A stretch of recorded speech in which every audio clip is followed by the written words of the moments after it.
I'm super excited about this panel. So, so Hina and I have been friends for years and years and years. You're actually my husband's twin, my husband's Taurus twin. So, yes. True story. Hina and my husband have been friends since high school. They went to high school together, and they're born one day apart. So this is absolutely true. You're the 15th, May 15th, and he is May 16th. Mm-hmm. You have to tell them why that's important. Yes, I'm about to get to that. So I would not still be married if not for Hina. I would like to be very clear. I'm a Pisces, so I'm a floppy fish. I'm a bit flighty. Bunny rabbit. She was just at our house this weekend, and I came hopping over to my husband about something. Hina was sitting there, like watching like Animal Kingdom. Like she's like, oh, this girl, she don't know. This will not end well. Oh, this is I don't know, right? I just come over and I come flopping over to my husband, and so I call them the Taurus twins. So literally, anytime I do not understand my husband, I call Hina. So absolutely, we would not. Maybe tell her the story of this weekend. Yeah. Well, in short, it's that is the best introduction anyone has given me. Nobody's original like that. You gave me an original introduction. They do like Kumu Thank you. Hina, Yeah. Okay. This movie, this icon. I'm like Taurus twin. Yes. So when I have to Taurus explain her husband to her because she doesn't get it because she's a Pisces, that's why. So, and who's our friend? Okay, no, you gotta tell the story first, and then I'll tell about our friend. What? The story about this weekend when I came hopping over like a little bunny. Pudding, yeah. Because Pisces was in her own world, and she got to do it when she remembers it, right? You all know this feeling when you remember it. I think, I got to get it done. And she just went right up to her husband, but her husband was very intently focusing. And Taurus people, when we focus, please don't disturb us, because many of us are ADD, ADHD. Then you disturb us, and then you just totally shred our time to bits, because it's hard for us to get back on track. And there she was, and she went, here, I need these.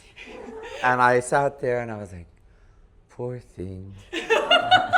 She just walked right into it, and he took it like a champ, because he, like we bull people, we sit there, the bull sits in the field, swats its tail, unbothered by things that go until it's time to be bothered. But he wasn't bothered, so it was really great. But I had to explain because she was wondering why I was laughing.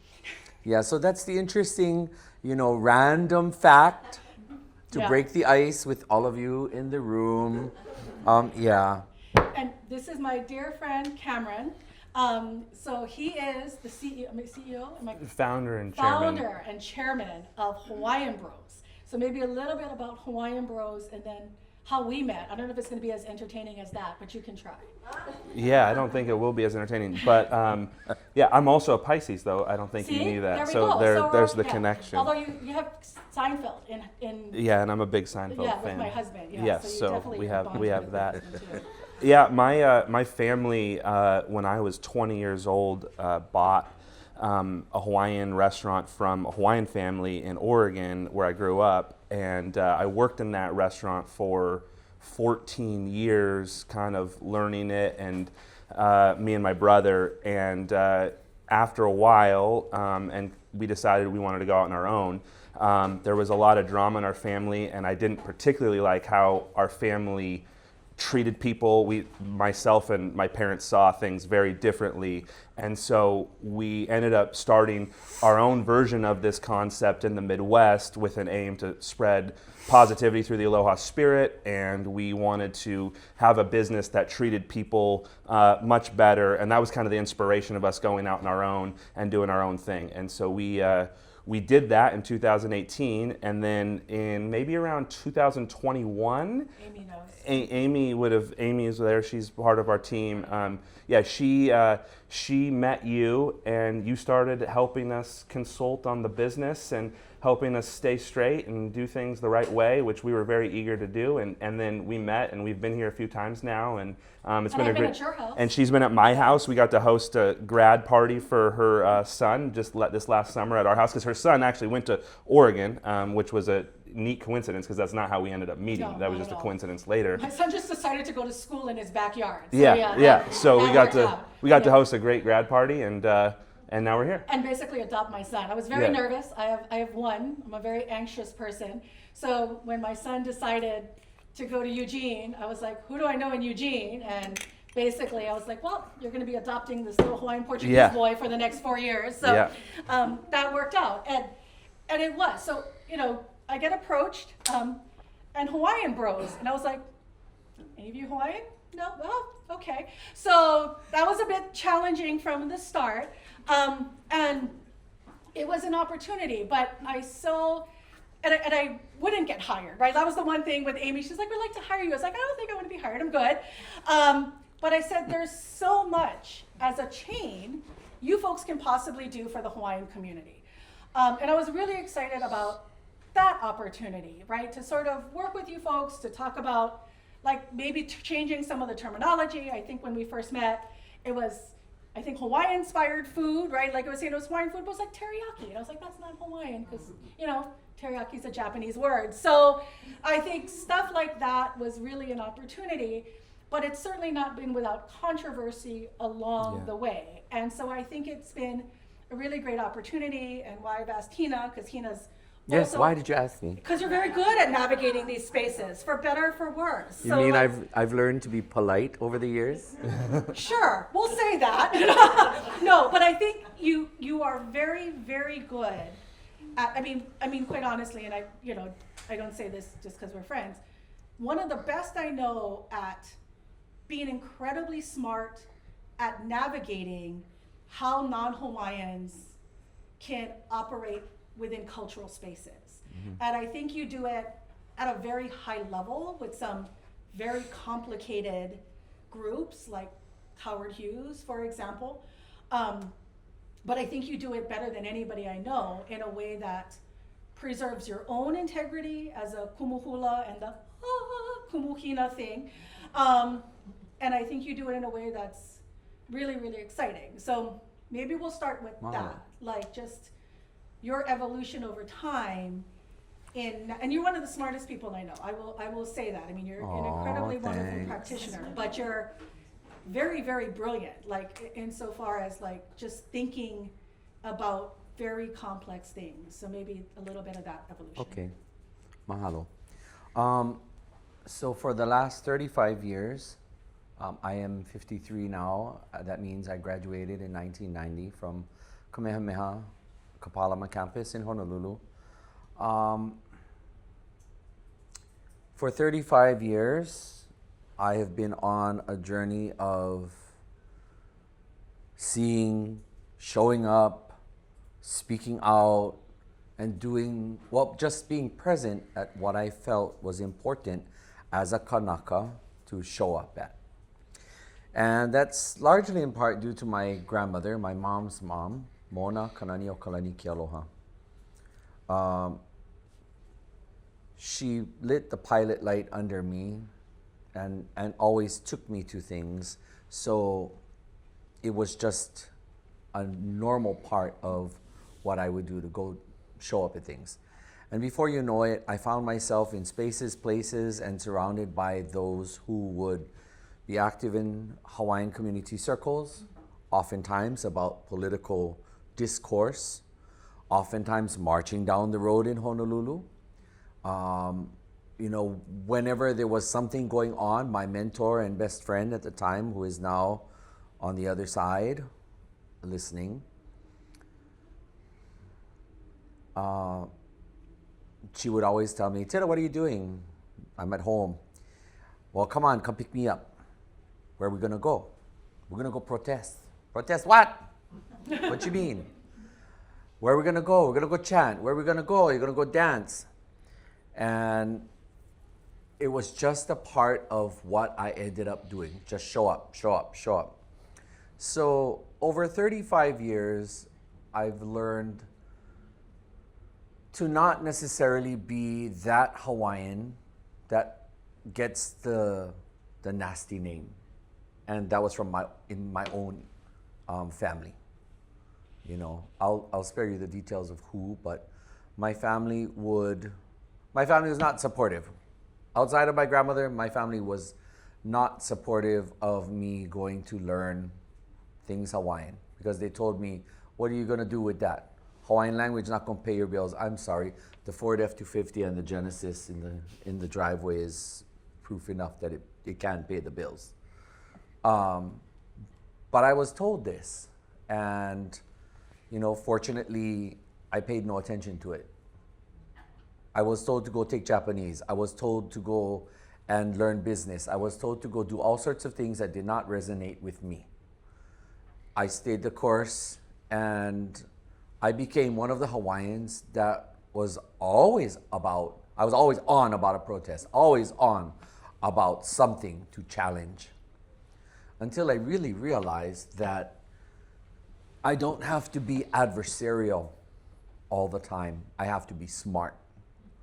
And if I have a thought about something, even though this entire room, you might not be on board with me, my goal has to simply be to get you to listen to what I think.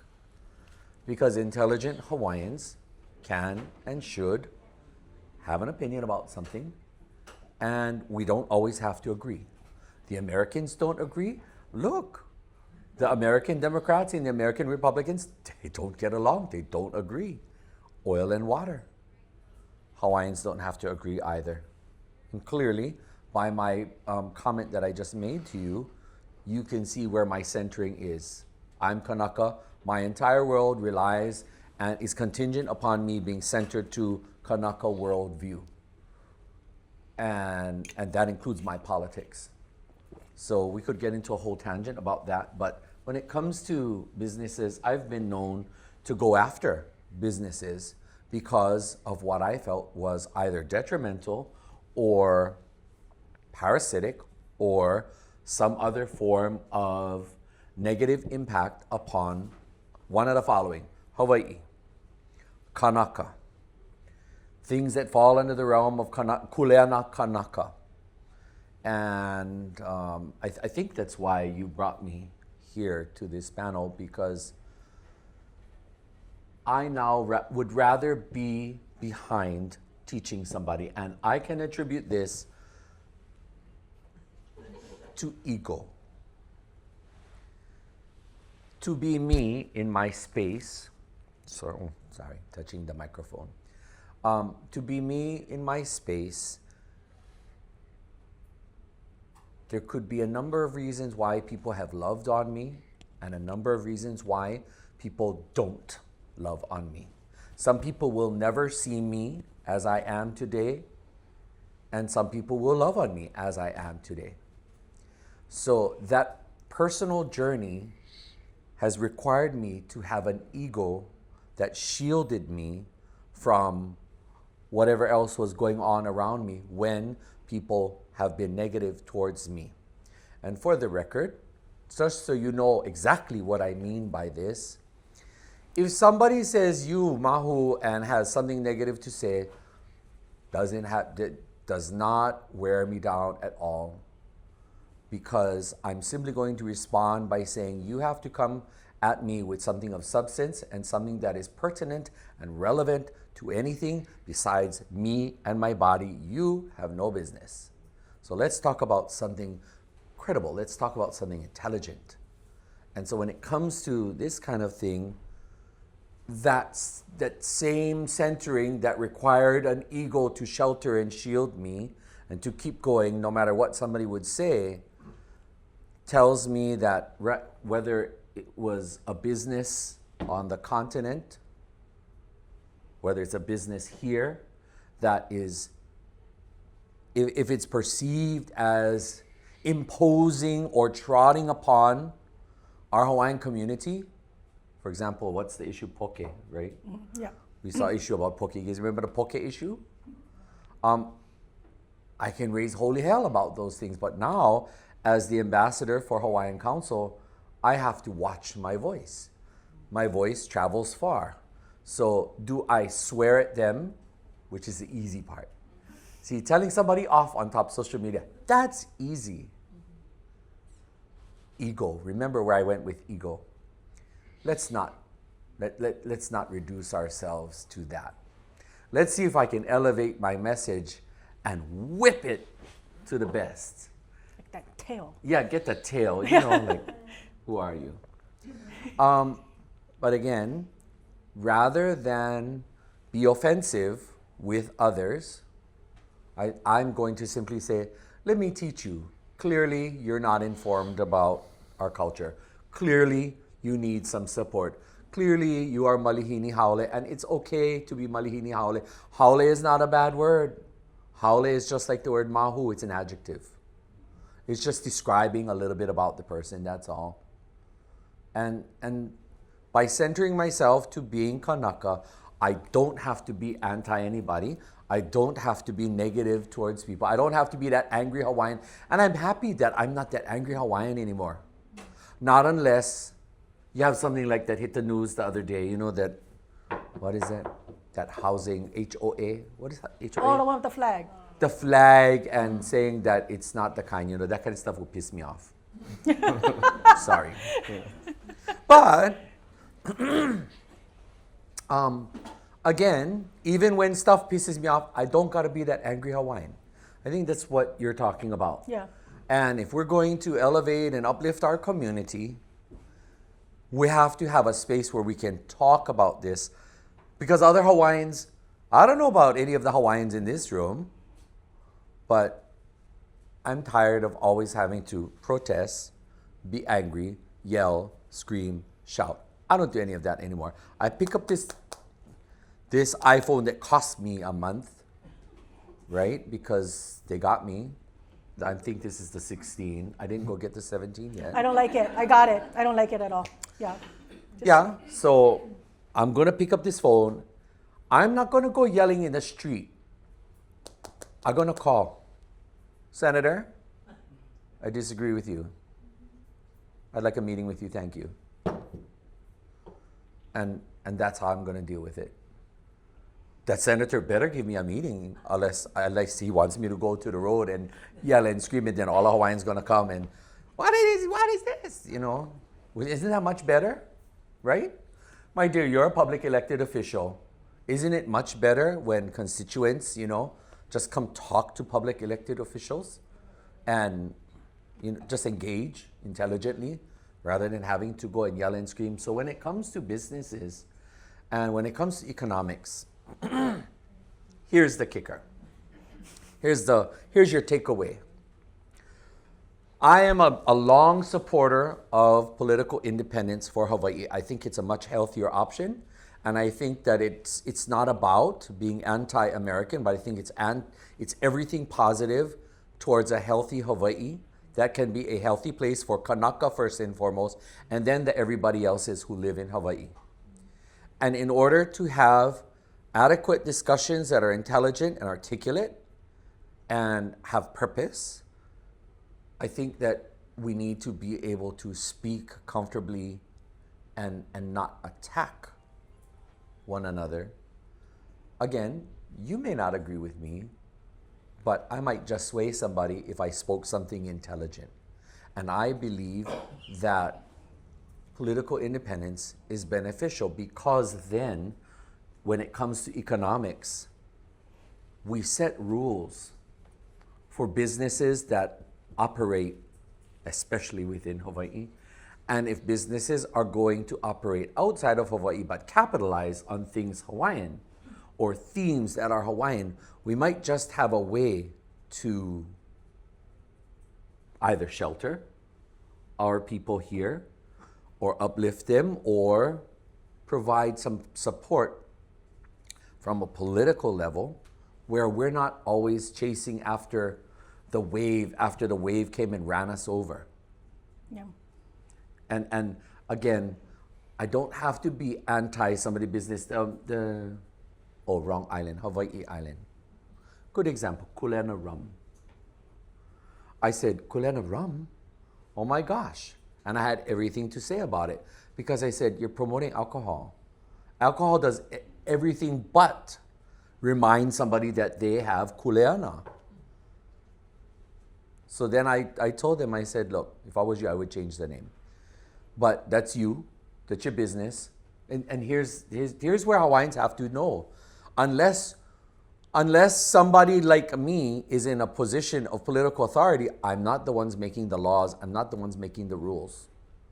And so if laws and rules either allow for certain things or don't allow for certain things, then that should help inform my strategy if I like something or don't like something. What does that mean for people sitting in this room? That means that Hawaiians in the room, if we got something to say, all right, we'll figure out. What does the law say? Does the law say what you want it to say? Can it be changed? Is it not able to be remedied in 2 shakes? Does it require a lot of time? Know the law. Is it something that's at the city and county level? Is it something that's at the state level? Is it something that's at the federal level? Federal level doesn't just come in and wipe everybody out. There's pathways to each, but we have to understand. I had to migrate from being that Hawaiian that just saw everything amorphously and just said, oh, well, I'm going to go, because I think that the U.S. federal government has the greatest hammer and it's just going to bang and city and state all going to fall in line. That's not how it works. You talk about iwi kupuna, that's a topic that clearly the different levels of government will tell you how to address a problem.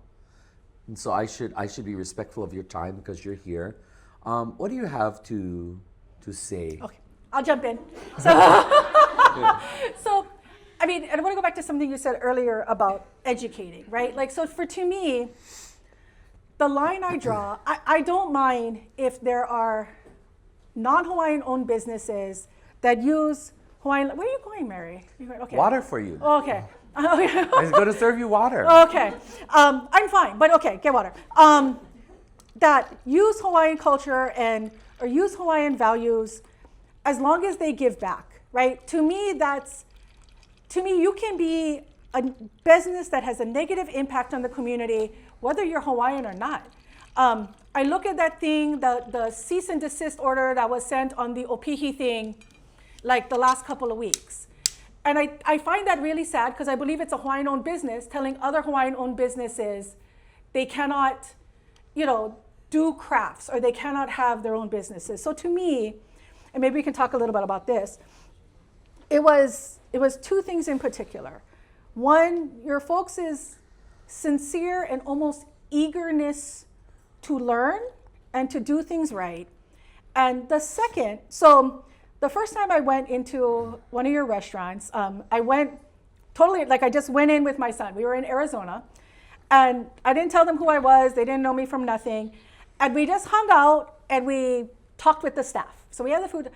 And what struck me as just awesome and amazing was that every single staff, and it was just full on, the cashier, the broada making my food, whatever, they said, working here, I have been treated better than anywhere else I have ever worked in my life. They give us good health care. They care about our families. I feel and so they're using terms like ohana, but they're they teach us these things, but I really feel like part of the family. So maybe talk about that and how you folks have kind of really worked hard to learn and then instill in your business practices, what your understanding of Hawaiian values are. Yeah. Thank you for allowing me to speak on it. A lot of businesses can put values on a sheet and they never actually do what those values say. They're just words because they look good for a presentation. This is what we're about, but when it comes down to it, they're not actually about those things. And I never wanted our business to be like that. I wanted it to do what we say and mean what we say. And so a couple tangible examples, because it was huge for me and the other co-founders to have a business that treated people well. treated people with the aloha spirit, and that was and promote that and teach people about it, because I think the world could use more of that, not just on the islands but everywhere, because I think it's a great way to live. And so a couple things that we do that are really tangible is for our management, we give a really good health insurance plan, and we pay 100% of the monthly premium for their health insurance for them, their spouse, and their kids. So they pay no health insurance. It's just, and it's something that we do because we care, because it's like, I want to care about your whole self. I don't want to just care about the 8 hours you spend in the restaurant today. We care about the 168 hours a week that you live, and you need to be healthy, and we want that for you. And so we felt like that was a way to really treat people the right way, and was really in line with the values, you know. And another thing that we did from the very beginning that was really important to me was a proper work-life balance.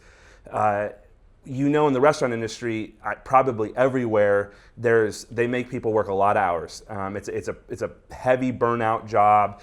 You often have managers working, you know, they're getting paid for 40, but they're working 65, and things like that. And that was not my value either. A saying that I heard from somebody else that I've always said is, we want the best of you, not the rest of you. And so, you know, when you have someone that's burnt out and they're not spending the right time with their family, and they're not connected with the things that they like outside of work, they're not only not going to be the best employee, but you're really hurting them as a person. And it's not going to be a fun place to work. It's not going to be a fulfilling place to work. And so we aim to not do that. So we worked really hard to have great work-life balance. You know, I remember Scott, who's here, telling someone to get off a Zoom call because he was missing his son's baseball game. It's like, you don't miss your son's stuff when you work for us. And so that was just some of the values we had. You know, there's a lot of other things that we did where we aimed to be generous. We aimed to be different than what the restaurant culture stereotypically did. And those are some of the things that we felt that like were rooted in, you know, spreading positivity through the Aloha spirit. And it was really our heart.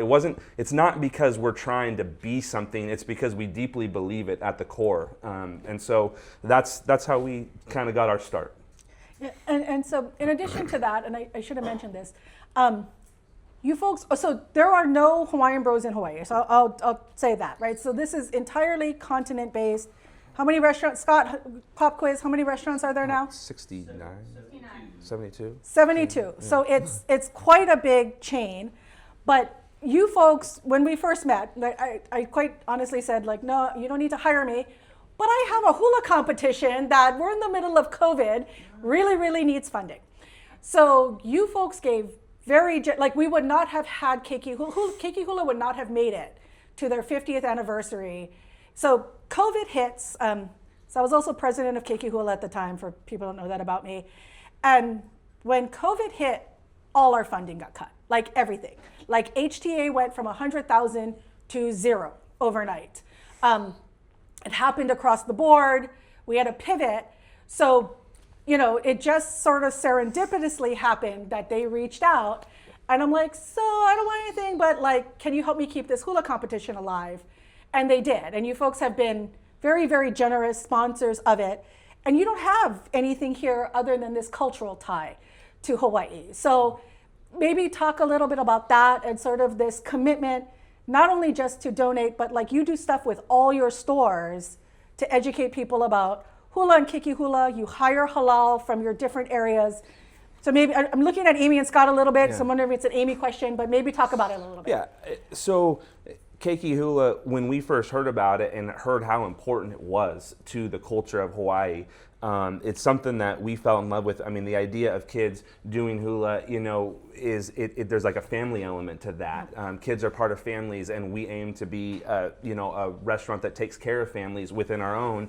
And we thought that was a great cause to give back to. And we love supporting kind of the roots of where we get our values from. And so that was something that we, kind of fell in love with. And you said it was a big need. And so we were so happy to do that. And so what we did at our stores is we'd have customers participate in it. We made shirts, Keiki Hula shirts, and customers could buy those at a discount, but the proceeds would go to Keiki Hula. And so it was kind of an education process to educate customers on this great event that I don't think a lot of people knew about. And so, we're going to continue to do that. And we want to hopefully up our sponsorship year in and year out as we grow. And so, that was kind of what we did. Yeah, I liked that a lot. It was, so maybe comments? Yes, thank you. Now that is, I think that helps to establish a more ideal type of introspect. As the business owner, getting behind the work that you do and what you are known for. More importantly than anything that you can paint on a window or a wall, more importantly than anything you can wear and dress up, is, like you said, how people are treated. When I worked at Halaulakahi Public Charter School for 13 years, when any one of the staff fell on hard times, if we had a shitty day was a shitty day. You could have had spouse problems, you could have had health problem, you could have just had anything happen. We called to the boss said, don't worry, take care of it. We'll get you covered. And they took care of it. I called, auto problem, major issue. But I used my auto to do everything for my work and for the school. I didn't have the money to take care of it. Boss said, hold on, call the office, cut her a check. Now funds are earmarked for school things. But she said, one of my main teachers is down. Cut a check, pull it from her pay. That was that. That's real, that's Ohana management, but we were dinged. So when you're a private business, you can do that. Yeah. But when you are a school that gets public monies, but yet we pledged to live by this.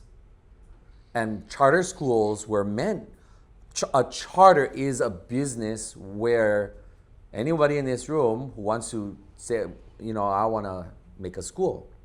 And my rules, my teachers, my curriculum, and a story. But we were made to fit into a system that said no. Even though we were living up to what we said, we're a learning family. We're a learning ohana. But we got dinged for all kinds of things, especially with management of money and things like that. So when I stopped to really think about it, those are one of the epiphany kind of moments where it's like, no. It's those people that represent a system that's very oppressive. If we're going to have businesses, wherever they may be, that say we're going to operate in this manner, then you have to be consistent with it. So my boss wasn't wrong. You're absolutely in the right. You want to take care of your employees? You want to say, hey, junk day today? Stay home. Oh, you need to go do your side? All right, let me try to see if somebody can cover for you. But you have to be that kind of boss. Mm-hmm. And it starts from the top down. Yeah. If you're not that kind of boss, then sucks to be you, right? If you're the employee, because they're never going to get anywhere. Yeah. Anything that's going to be rolled out has to be from the top down.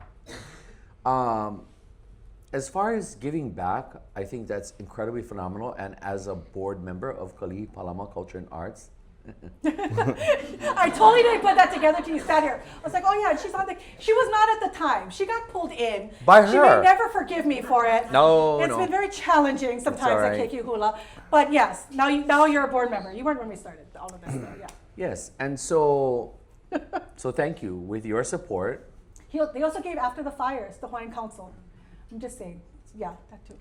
Yes, and so while we can possibly say that this is a model for especially businesses outside of the homeland, but they're capitalizing on some element that connects the business to Hawaii. Our own people have to start doing that too. Now here's where some of my Hawaiians won't like me, and I'm really not concerned about this. But our cousins from the Pacific, from Tonga, Samoa, Tahiti, you name it, any one of those islands, when they make it outside of their islands to a country that has a different level of economic sustainability, living, and they have more financial wherewithal, they're constantly giving back to the homeland or giving to the family. I'm around Polynesians that do it all the time. Hawaiians are not those people to do it because we've been very accustomed to be American. And so, as much as I laud and applaud, and I thank you, it's very hard for us to have this expectation of businesses outside to do something, to be contributory to supporting back here in the homeland of whatever that concept was, whether it was poke or Hawaiian themed eating, because not even our own people do that. Yeah. And we have to condition our people to have a connection back to the piko. But herein lies the dilemma, because politically, this is I don't know about you folks in the room, but when you hear Kumu Hina speak, if you've noticed what I've been saying all this time, I don't call the continent the mainland. Yeah. It's because my internal compass is here. So anything that I do, anything that I say, anything that I'm involved in has to be brought back here with Hawaii as the center. And therefore, this also is very helpful. When something is going on the continent and it totally infuriates me, I can dismiss it. Because it's like, it's those guys over there.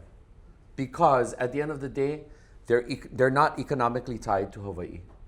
They're not contributory. Well, in your case, you are contributory. But most of the time, they're not contributory. When it gets parasitic is when you have a business that makes money off of a Hawaiian concept and then starts getting prohibitive because they'll launch political and legal attacks on businesses back here to censor businesses here not to be able to use something that originates from here. Now that's stuff that can get our fire going. Yeah. Right? So if everybody's seeing, I guess that's why you wanted my perspective here, is because navigating collaborative, what was it? What's the title? Collaborative. Cultural relationships. Cultural relationships. It really does require our people to think in a particular way rather than always being adversarial. It's a given. In our Hawaiian community, we will always stand up for things that's going to be important or meaningful, especially if it's detrimental to a Hawaiian and Hawaiian culture, especially if it's parasitic, especially if it's extractive and not regenerative. Thank you for helping to be a part of the sustainability and regenerating resources. That's an example where I can appreciate that. And I think for me, I don't think, right, I mean, and that's why I like this chamber, right? Like, Hawaii will not get to a place that is sustainable and healthy with just Hawaiians, right? You need non-Hawaiians. That absolutely has to happen. That's not, even if I also am an independence person. Yes. But our nation was not just ethnic Hawaiians. This is true. Right? It was people who stood with us and embraced our values. Yes. And I think that's really, really important. So this space has been navigated by Hawaiians since the 18th century, right? This is not new. But we can do it in a way that I think is positive, right? Like, I mean, we pump so much money into promoting Hawaii and our culture. And I'm one of those people that also firmly believes our culture is beautiful and generous and should be embraced and should be scaled and should be replicated and can really help take care of people. And so to me, like, I love this concept. And so a little bit of insider baseball. So I also help run Aina Momona. I really need to stop doing nonprofit stuff one of these days. But so Aina Momona, we're a pretty big org. That's Uncle Walter's nonprofit. We're pretty big on social media. When I see a brand that is non-Hawaiian owned and using Hawaiian culture and concepts, two that come to mind, Nani Swimwear. If you're not familiar with them, I happened to just come across them in an REI in Eugene. I was just shopping in REI and checked them out. And it is Hawaiian concepts from top to bottom. Nothing to do with Hawaii. They're out of the continent. And the other one is Akamai Technologies. They are a huge technology company. I wrote to them both and said, hey, like, you don't really have ties, but you have seemed to have embraced our culture. We would love to talk to you about how you can give back to Hawaii. Crickets. No, thank you.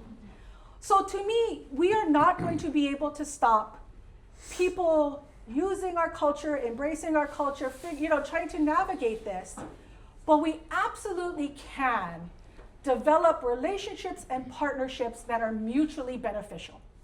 And to me, that's really exciting because, like I said, I was like, okay, so like my husband and I, as we got to meet them, we started to really like them. And we're like, okay, we like them personally, but to me, it was that day in Arizona. Like, walking in, I think his name was Jose, like, talking to this manager who, like, got teary-eyed. He's like he goes, I have worked in the food industry since I was a teenager. This is the first time I feel like, and again, I didn't say who I was. I was a stranger walking into this restaurant. And to me, that was the moment. That was the moment I'm like, I'm ride or die for these guys. Because they treat their employees so well. And it wasn't what I just wanted for non-Hawaiian businesses. I want every business to give them 100% healthcare. I don't care if you're Hawaiian owned or not Hawaiian owned. We should be giving healthcare to our workers. And things like that sort of care for family was like, that was my moment that I was just like, I'm controversy or not, criticism on social media or not, because they're called Hawaiian bros. I don't care about that because Jose loves working here. So to me, that was kind of, that's not really a question or anything. Sorry, I'm just on my soapbox now. Sorry, it's been a really long week. But yeah. But where was I going to go with this? I don't know, I'm just talking at this point. Again, a lot does ride on our own Hawaiian community to be able to sit in a space like this and lay the spears down, because we've been so conditioned to walk with a spear. Yeah. For everything. Or a flag, like wrapping yourself in a Hawaiian flag. That's another story. We go way, way, way back. Yes. This is true. I just bought a flag scarf. Did you? From Rachel Ray Ahun, who doesn't have anything set up over here, but she's on Derry Road, right by the airport. Lovely stuff. Have you shopped there? You bought me stuff from there. Remember last time? Yes, I love it. Yeah, you gotta go there. It's beautiful. Yes, beautiful. Tell a quick story about you wrapping yourself in the flag, because that's a good example. Like, you and I have marched together. You and I have stopped traffic on freeways together. We have. You're just telling them the whole deal. Like, it's a lot of information. That is. We'll tell you the story about Hina stealing a flag at the University of Hawaii and wrapping herself in it 20 years ago. Later. I don't know if I want to go before you, Because if you come to my funeral, you're going to be spilling all these spilling stories. All the beans, girl. All the beans are going to come out. All the beans. You go way back. Way back. Well, okay. I'm going to tie your flag story back to what we were talking about over here. Can I just ask, this is not meant to be divisive. Who's Hawaiian in this room? Hands higher. Okay, thank you. So a half the room. Hands up, how many of you speak Hawaiian? A little bit.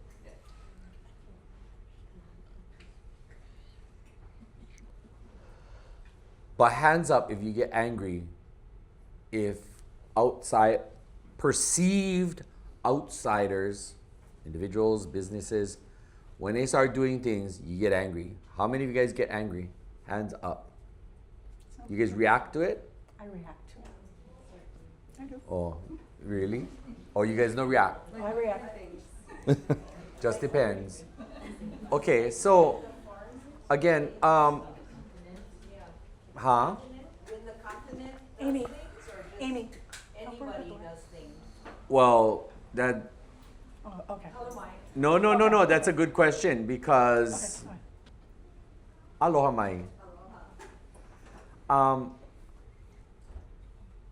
That's a nuance. For me, that's a clear nuance.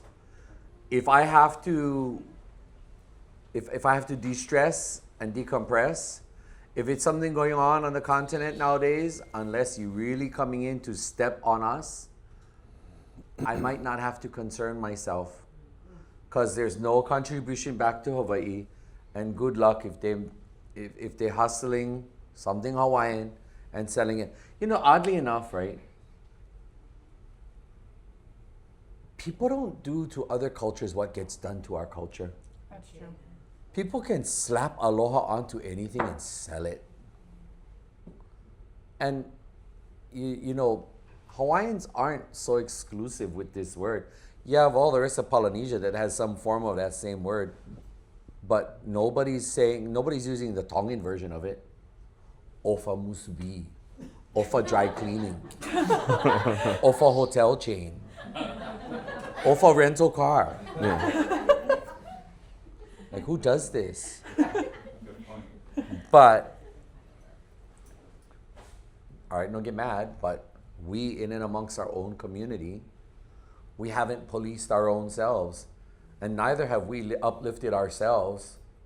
For the Hawaiians in the room, we haven't always uplifted ourselves and challenged ourselves to have these kind of pointed discussions about what exactly do we do? And when is something appropriate and when is it not? So when does a business, does it matter? That's a business is called Hawaiian Bros, because maybe they have a history. When does it matter that I walked into a place, and there's many places in Arizona especially, right? Wherever there's concentration of Kanaka, mind you, more Kanaka live outside of the home than live here. I have a whole reasoning for that. But because our people have made a home elsewhere, that's not necessarily the problem. It's just how they feel about the homeland. Like, a lot of them don't want to come home because they like it over there, because it's okay for them over there. And therefore, businesses have catered to those Hawaiians that live outside our homeland. But then the kicker question is, what does that do for us here at home? And how do we withstand the ever-increasing pressures of businesses to capitalize on every last form and format of something that sings to them in Hawaiian? And since you mentioned Ward Village, I am someone who, for Howard Hughes Corporation Ward Village, I have served in a capacity that I've advised them. Why? Because one, they did actually right by Iwi Kupuna, and two, damn it, I'm going to get to that table and I'm going to hold them to the fire and say that you will make sure you keep our place names alive, because there has to be a trail left for people to understand that there's a narrative to our people. Otherwise, those names and places that they created, again, let me walk that back. I'm not the one who makes laws. I'm not the one who is in charge of the zoning. I'm not the one who has impact on a lot of these things without a whole lot of extra work and a whole lot more monumental effort, right? In order for you to change any city ordinance, in order for you to change a state law, that is a lot of work. And if you're only accustomed to yelling, screaming, shouting, and calling somebody out at the other end of the table, I don't know how well you're going to get to achieve what you want. And so if you work smartly, okay, what am I going to do? I stayed at the table. Yeah. And I said, no, you know what? So remember our Aloha Aina Unity March? Yeah. You know who I told? I said, you're obligated. And they were like, tell us. And the reason why Ward Village was obligated was because their lands were legacy lands from Victoria Ward, who was Hapa Kanaka, descendant of Maui, Ali'i lineage. And during her lifetime, her life was exemplary. She gave to the people. She took care of people less fortunate. She took care of them like Ali'i would. And I said, you're a benefactress. These lands that you're developing on. That lady was a staunch supporter of the Queen, and that lady flew the flag of Hawaii over her canopy of her bed because she said, if I die in my sleep, I'm going to die beneath the flag of my country. So I said, there is your story. So all my sound system, all the street sweeping and everything, I said, hey, I need you guys. And they said, sure, Hina, send us the bill. And so, yes, relationships are important. And I'd rather have a relationship because I think that, especially in a politically independent Hawaii, that's exactly what would have been happening. Yeah. Whether it be this hotel, any hotel on the island, our island businesses have to have a level of investment into our communities that reflect that they care. Even more so than the Hawaiian-oriented, grounded business established on the continent. Imagine what being a part of the 50 United States does to us. It just sort of makes this realm of exactly what happens over there got to happen here, exactly what we do here is mirroring over there. It creates a whole lot, but again, like you said, political independence. When we were an independent country, you can be ethnic Hawaiian, you can be any other ethnicity. We welcomed people. Yep. My great-grandfather, pure Portuguese, he spoke Hawaiian. So he could communicate with my great-grandmother. We have to come from our own self. I want this to be a walk-away for the Hawaiians in the room. Sorry to the non-Hawaiians, you're off the hook. But for the Hawaiians in the room, we have to be far more critically minded. And we have to be more analytical about the things that we will take on and make a battle. Pick and choose your battle. And if you think that we're going to triumph over years of colonization and years of negative impact by outsiders, if you think that, one day we don't have to get angry because of how businesses do things, we simply have to be more critically minded, and not attack each other, but speak to each other. Even if nobody agreed with my mana'o inside this room, it's okay. Just got to be able to talk to each other. Yeah. So Wayne, my timekeeper, we're out of time. Okay. Oh, sorry. No. Sorry. I thought, but I do want to. You should have his Yeah. last one. But actually, one or two questions. So yeah. So you mean? Well, okay. Pony's raising her hand. We'll ask a couple questions and then we'll wrap up. Sorry. So it happens when you put Portuguese on a panel. Sorry. Yeah. The Portuguese panel. Pony. And another Hawaiian Portuguese. I know. Sorry. Introduce yourself, lovely. You look beautiful. Tell everybody who you are. Aloha, my name is Pony Askew, the Director of Economic and Business Resilience with the Office of Hawaiian Affairs. But Kehaulani and I met many moons ago. Many moons ago. You look gorgeous, girl. I got older and you got skinnier and younger. But, I know what's going right? on. She looks fabulous, doesn't she? When I last seen her, when I first met her, she looked really different. Look at Yeah. you now, girl. Yeah. Highway Inn, we had lunch. Yes. My business that I created about 15 years ago was Street Crimes. And some people know it as Eat the Street. Eat the Street. Market. For me, Hawaiians are a restorative and a regenerative culture. And when I created Street Crimes, it was because of the fact that when I moved to the continent. I lived in Nashville, Tennessee, of all places, for many years. And the only thing I got when I was there from home was watching TV shows about what was happening with entrepreneurs in Maui. And this was really a defining moment for me because there was stories of people making pikake oil, selling all of these things, and none of them were Hawaiians, right? None of them were finding economy in our own systems, and nor were they being featured.